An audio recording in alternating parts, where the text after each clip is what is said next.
অনেক দিন ধরেই ভাবছিলাম যে দীঘায় যাব, কিন্তু আর হয়ে উঠছিল না। একবার প্ল্যান হয় আবার ক্যান্সেল হয়, প্ল্যান হয় ক্যান্সেল হয়। তাই এবার ঠিক করেই ফেললাম যে দীঘায় যাবই যাব। তো যেই বলা সেই কাজ।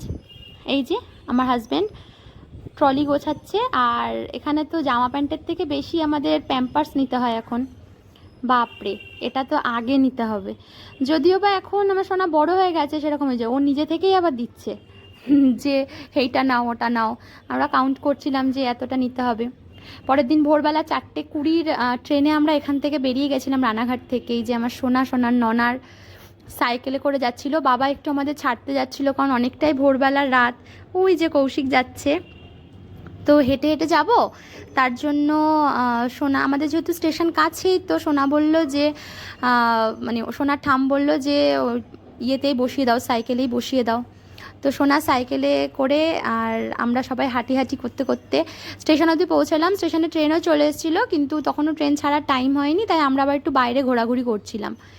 এই যে সোনার ননা, সোনার ঠাকুরদা, আসলে ও ননা বলেই ডাকে। আমরা সবাই ওয়েট করছিলাম যে কখন ট্রেন থামবে। তো যাই হোক, এই করে আমরা বাসে করে এসেছিলাম। ওখান থেকে আমরা নেমেছি কল্যাণী থেকে বাসে করে যে আমরা চলেও এসেছি আমাদের হোটেলে। চলে এসে এই যে আমাদের হোটেলটা, আমরা খুব খিদে পেয়ে গেছিলো। আমরা পৌঁছাতে মোটামুটি আমাদের 11:30 বেজে গেছিলো, 11:30-12টা। তো প্রচণ্ড খিদে পেয়ে গেছিলো। খেয়ে দিয়ে আমরা ভাবলাম চলো খেয়ে দিয়ে আমরা পুলে নামবো। এই যে আমাদের খাওয়া কমপ্লিট। আর বাসে করে আসতে এত কষ্ট হয়েছে, এসি বাস, তবুও প্রচণ্ড কষ্ট হয়েছিল। বিকজ আমি মানে বাসে সত্যি কথা আমার চড়তেই পারি না, আমার এত প্রবলেম হয়। ট্রেনে আমার কোনো কিছুই হয় না, কিন্তু বাসে খুব অসুবিধা হয়।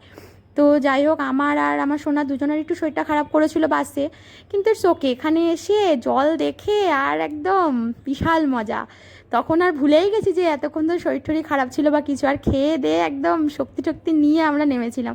তো পুলে গান বাজছিল, আমরা অনেক মজা করছিলাম। সোনা তো এত মজা করেছে যে ও তো উঠবেই না।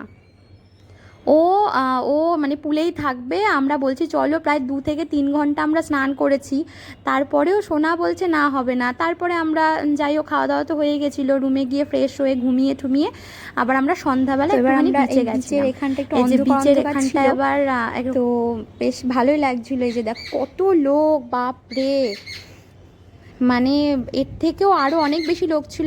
এখন একটুখানি কম লাগছে। আর আমরা একটু এই পাশটা এসেছি, এই দিকটা একটুখানি কমই ছিল। আমরা ওই আমাদের হোটেলের ওই সামনেটায় প্রচুর ভিড় ছিল, ওখানে মোটামুটি দাঁড়ানোই যাচ্ছিল না। তো এই যে আমার সোনা বেশ খুব মজা পেয়েছে। ও আগে সমুদ্র দেখেছে, কিন্তু ও তখন আরও অনেক বেশি ছোট ছিল। কিন্তু এখন মানে একটু বড় হয়েছে। এই দেখো জল ঢুকে গেছে, আর ও বলছে এখন আর ওর আটতে ইচ্ছে করছে না, এবার বলছে কোলে না ওর বাবাকে। বেশ ভালোই কাটলো দিনটা। পরেরটা আমি আবার পরে দেখি।